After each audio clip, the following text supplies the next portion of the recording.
नमस्कार, your money में आपका स्वागत है। आपके साथ मैं हूं स्वाति। हर इंसान की जिंदगी में कुछ लक्ष्य होते हैं, कुछ शॉर्ट टर्म और कुछ लॉन्ग टर्म। इसलिए हर गोल को पाने के लिए इन्वेस्टमेंट भी अलग तरह का होना चाहिए। लेकिन आमतौर पर लोग ये समझ नहीं पाते हैं कि वो अपने किस लक्ष्य के लिए कहाँ और कितना पैसा डालें, और इसी में आपकी मदद करता है your money.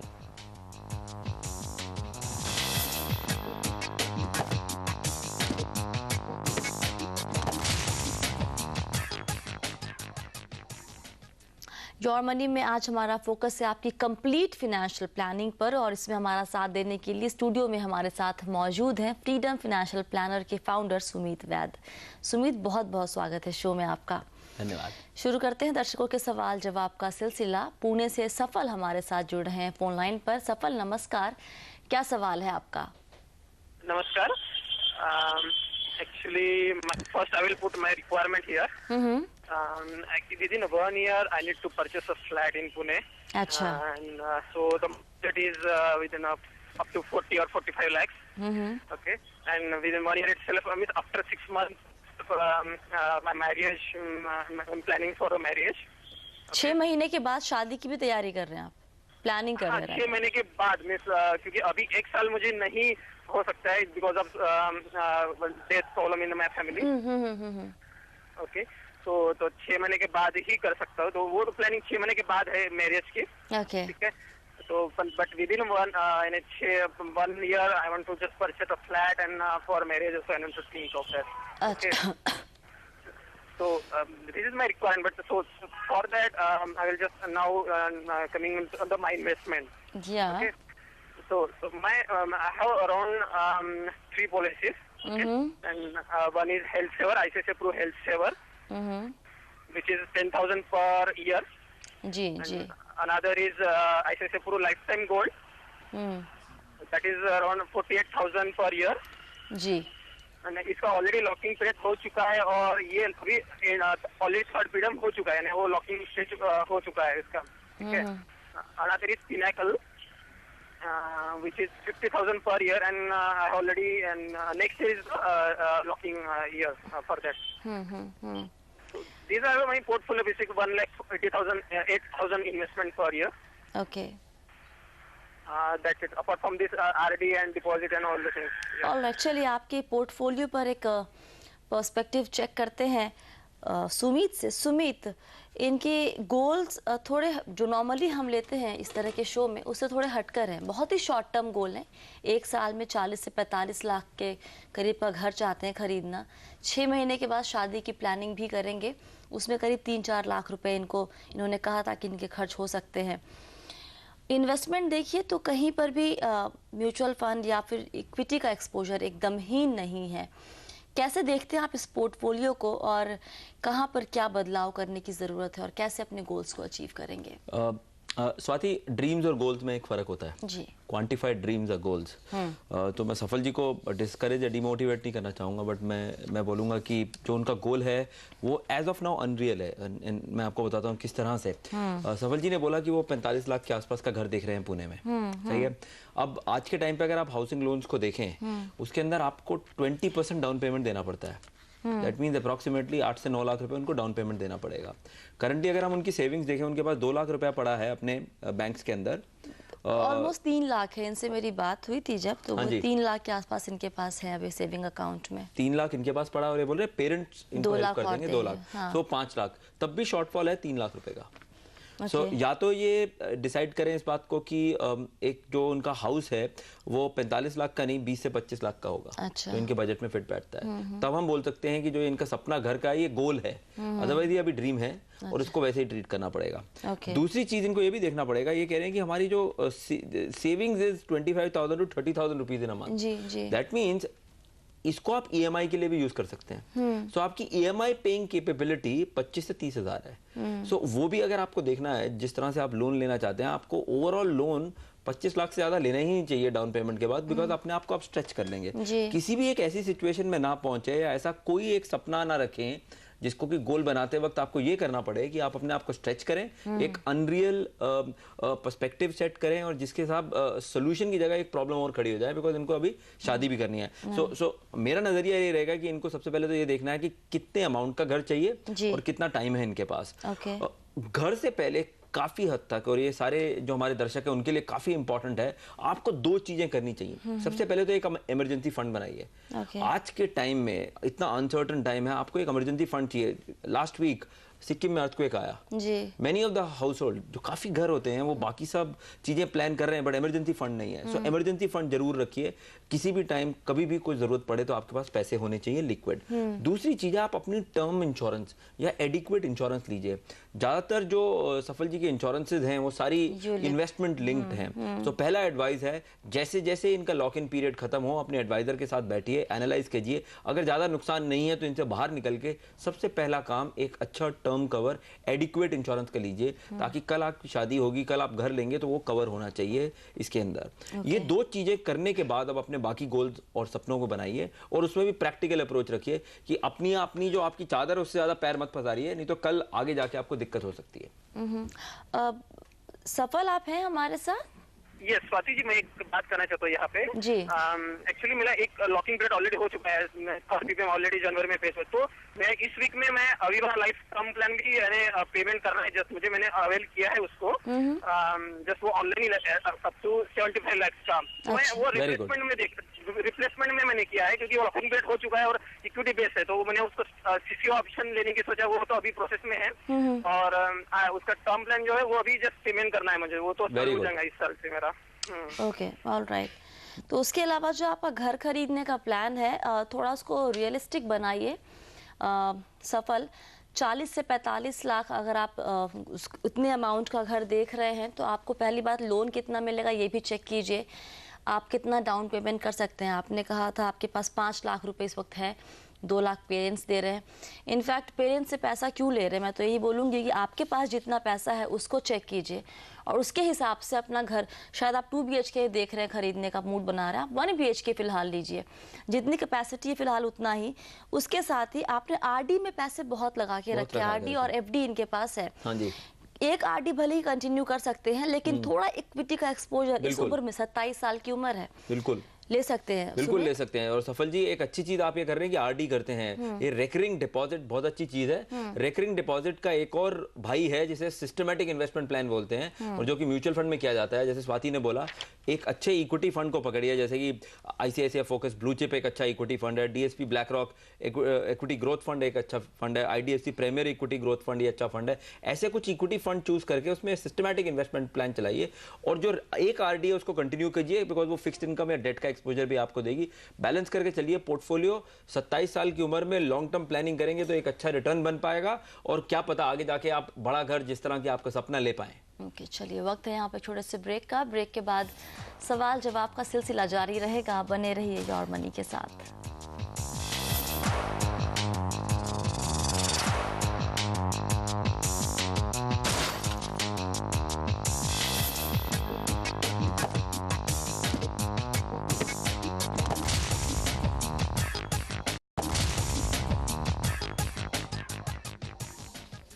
Welcome back your money में। आज हमारा फोकस है आपकी कंप्लीट फाइनेंशियल प्लानिंग पर, और इसमें हमारा साथ दे रहे हमारे खास मेहमान सुमित वैद। अगला सवाल लेते हैं, भुसावल से रजनीश हमारे साथ जुड़ रहे हैं फोन लाइन पर। रजनीश नमस्कार, क्या सवाल है आपका? Good evening ma'am. Good evening Rajnish. Madam आपका प्रोग्राम मैं देखते रहता हूँ, तो मेरा सवाल ये है जी कि अभी मेरा बैंक में एक 3 लाख है मैडम FD में, तो मैं इसको कहाँ पर लगा सकता हूँ ये है। और मेरी लड़की 8 साल की है जी, और 17 साल के बाद इसकी शादी के लिए एक 10 लाख तक का अमाउंट चाहिए, और मेरे को एक बेस्ट पेंशन प्लान चाहिए। अभी आपकी कितनी इनकम है, क्या सेविंग है हर महीने, क्या इन्वेस्टमेंट है, थोड़ा इसके बारे में बताएंगे हमें रजनीश? हाँ मैडम, मेरा पूरा सैलरी वैलरी जाकर मेरे को एक 4000 सेव होता है मंथली। अच्छा। और मैंने एक अभी SBI लाइफ से मैडम, SBI बैंक से एक SBI लाइफ एक वेल्थ एश्योर्ड करके एक लिया है मैडम। वो 99,000 का इकट्ठा लिया अभी last August, in month of अगस्त में। अच्छा, ओके। ये किस तरह का प्लान है जो आपने एसबीआई का लिया है, वेल्थ अश्योर, ये यूलिप मतलब इन्वेस्टमेंट कम इंश्योरेंस, ये ऐसा प्लान है कुछ? इस पे आपको कवर भी मिल रहा है? कवर इसका इन्होंने बताया 5 times means I have invested 1 lakh, so 5 lakh या 10 लाख 10 लाख आपको इसको मिल रहा है? और हाँ, और दे सेड कि 10 years आप इसके साथ बने रहना चाहिए। ऑलराइट, 4 से 5 हज़ार हर महीने सेव कर सकते हैं सुमित। ये प्लानिंग में मुझे प्रॉब्लम समझ में एग्जैक्टली नहीं आ रही है। इनका भी जो फोकस है वो ज़्यादा पोस्ट ऑफिस आरडी पर है, इंश्योरेंस में है, इक्विटी एक्सपोजर नहीं है। बहुत लोग डरते हैं इक्विटी में एक्सपोजर लेने से, तो जो लोग डरते हैं बेसिकली उनके लिए कैसी प्लानिंग होनी चाहिए, कहाँ पैसे निवेश करने चाहिए? स्वाति, डर के साथ साथ हमें ये भी मानना पड़ेगा कि इक्विटी का जो कल्चर है इन्वेस्टमेंट का, वो अभी इंडिया में इतना डेवलप नहीं हुआ है जी।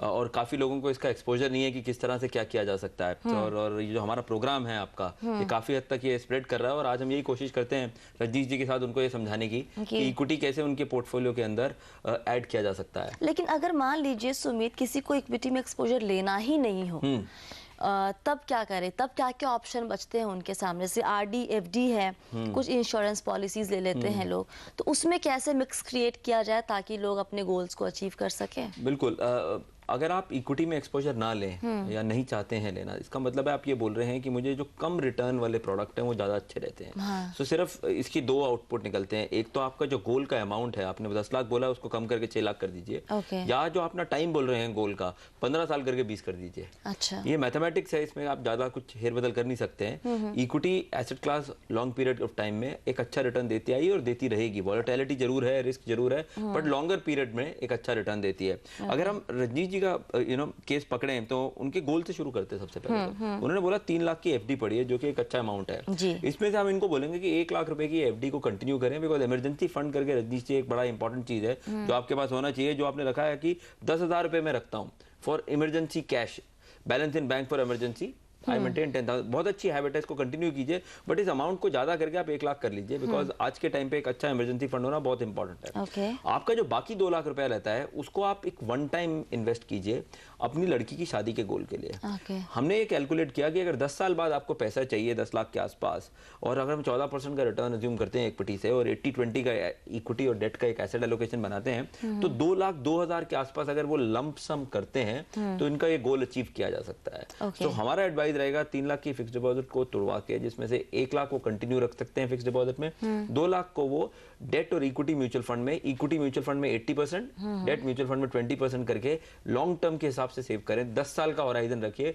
10 साल के होराइजन में 12-12.5% के आसपास का रिटर्न निकलना चाहिए आपका इस एसेट एलोकेशन में, और ये जो आपका शादी का गोल है इससे पूरा हो जाएगा। और जो आप फंड चूज करें रजनी जी, वो फॉलोइंग फंड हो सकते हैं: ICICI focus blue chip growth fund, ICICI Prudential focus blue chip growth fund, DSP BlackRock equity growth fund, IDFC premier equity growth fund, Birla dynamic bond growth fund, debt fund. ये 4 fund का combination करके 80% equity, 20% date और 2 लाख रुपए आप इस गोल की तरफ लगाइए, आप इसको अचीव कर सकते हैं। आजकल मार्केट भी अच्छे लेवल पे है, तो टाइमिंग का भी डर नहीं है। यूजुअली हम इस शो में टाइमिंग के ऊपर एम्फोसिस नहीं करते हैं, बट करंट एनवायरनमेंट में कर रहे हैं, बिकॉज ये एक्सेप्शनल सेल लगी हुई है इंडियन इक्विटीज में। एक बात, एक और गोल था इनका, पेंशन के लिए जाते 22 साल के बाद 6 से 10 हज़ार रुपए। हाँ जी। तो उसके लिए निवेश कहाँ करें? इनके पास जो मंथली सेविंग है 4 से 5 हज़ार, उसमें से पैसे निकालें? हाँ बिल्कुल।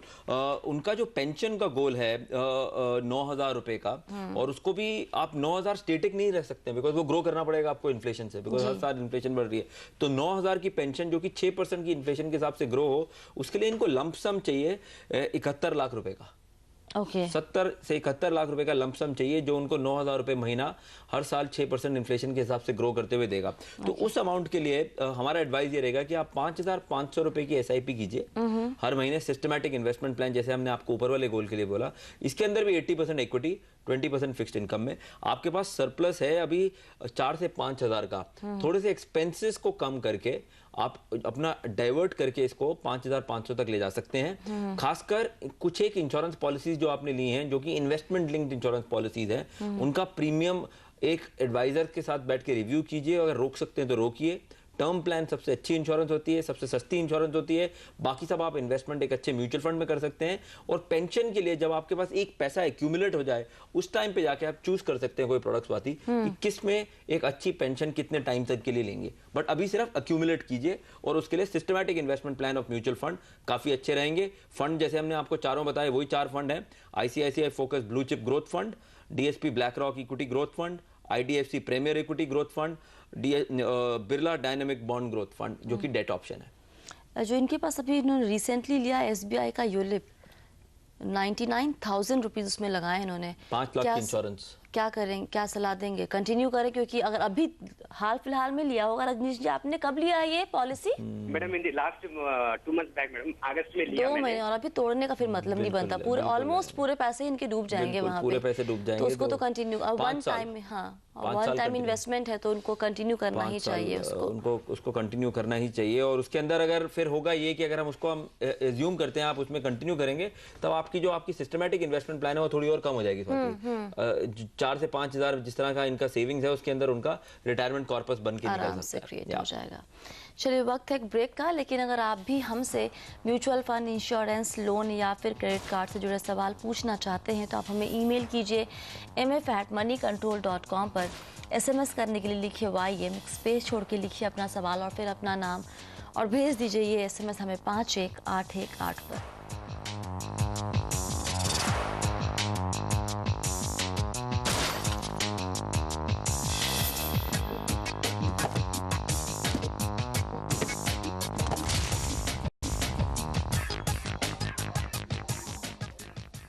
वेलकम बैक टू मनी में। आज हमारा फोकस है आपकी कंप्लीट फाइनेंशियल प्लानिंग पर और इसमें हमारा साथ दे रहे हैं हमारे खास मेहमान सुमीत वैद।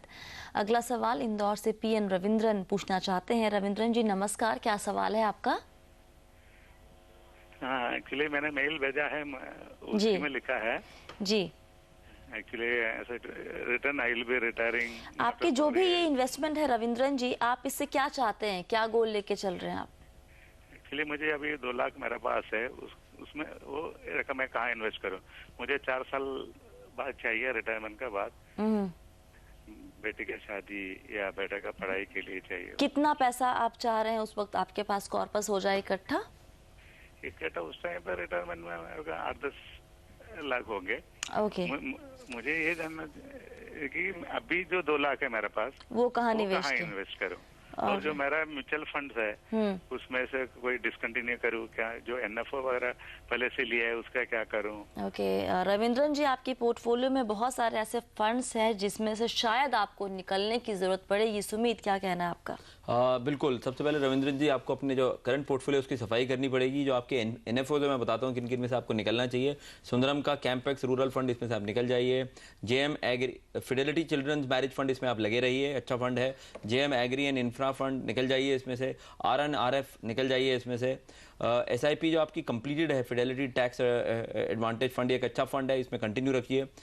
SBI मैग्नम टैक्स गेन, इसको आप कंसोलिडेट कर सकते हैं अगर आपके 3 साल पूरे हो चुके हैं। बिरला सन लाइफ टैक्स रिलीफ फंड, ये एक अच्छा फंड है, इसको आप कंटिन्यू कर सकते हैं। MIP आपके पोर्टफोलियो में कहीं जम नहीं रहा है, इसको आप रिडीम कर सकते हैं। Reliance equity fund long term के हिसाब से ठीक है, इसको रख सकते हैं। और जो आपके नीचे SIPs हैं, SBI magnum pharma fund, sectoral fund में कृपया करके इन्वेस्ट मत कीजिए, बहुत मुश्किल होता है उसको ट्रैक करना। इन्वेस्टमेंट का सेक्टर FMCG प्लीज बंद कीजिए, बैंकिंग बंद कीजिए, टेक्नोलॉजी बंद कीजिए। HDFC टॉप 200 काफी अच्छा फंड है, उसको आप कंटिन्यू कर सकते हैं। आपका गोल है 2 लाख रुपए आपके पास हैं, आप उसको कहाँ इन्वेस्ट करना चाहेंगे? बिकॉज आपके पास 4 साल हैं, ज्यादा टाइम नहीं है, तो इसकी जो एसेट एलोकेशन है वो ज्यादा डेट की तरफ रहेगी, फिक्स्ड इनकम, और आजकल काफी अच्छे रिटर्न आ रहे हैं। तो हमारा एडवाइस रहेगा आप 60 to 75%, इनफैक्ट आपको एक एक्सेप्शनल एडवाइस दे रहे हैं कि आप 75% तक अच्छे किसी लॉन्ग टर्म डेट में जिसमें आपको 12-12.5% का रिटर्न मिल रहा है उसमें पैसे लगा लीजिए। जो NCDs चल रहे हैं AA, AAA रेटेड कंपनीज के, 25% इक्विटी ओरिएंटेड फंड्स के अंदर लगाइए, जो कि DSP ब्लैक रॉक के फंड हो सकते हैं, HDFC फंड हो सकते हैं, IDFC हो सकता है। इस तरह से अपना एक पोर्टफोलियो क्रिएट करके लॉन्ग टर्म की तरफ फोकस कीजिए। एक चीज़ का हमेशा ध्यान रखिए, सेक्टोरल फंड बहुत मुश्किल होता है ट्रैक करना और उसके अंदर पैसा बनाना, खासकर एक आम निवेशक हम जैसे लोगों के लिए। ऑलराइट, तो रविंद्रन जी काफ़ी सारे फंड से बाहर निकलने की ज़रूरत है आपको। सुंदरम कैंपेक्स से निकलना है बाहर, फिडेलिटी में बने रहिए आप। JM agriculture and infra fund, इससे भी निकलना है और RNRF से भी बाहर निकलने की सलाह दे रहे हैं। रनिंग एसआईपी में आपके पास जो एसबीआई मैग्नम फार्मा है उससे बाहर निकलना, एफएमसीजी से भी बाहर निकलने की सलाह। तो जितने भी सेक्टोरल फंड है उससे थोड़ा दूर रहने की कोशिश कीजिए। आपका टाइम होराइजन थोड़ा कम है तो ज़्यादा रिस्क लेने की ज़रूरत नहीं है।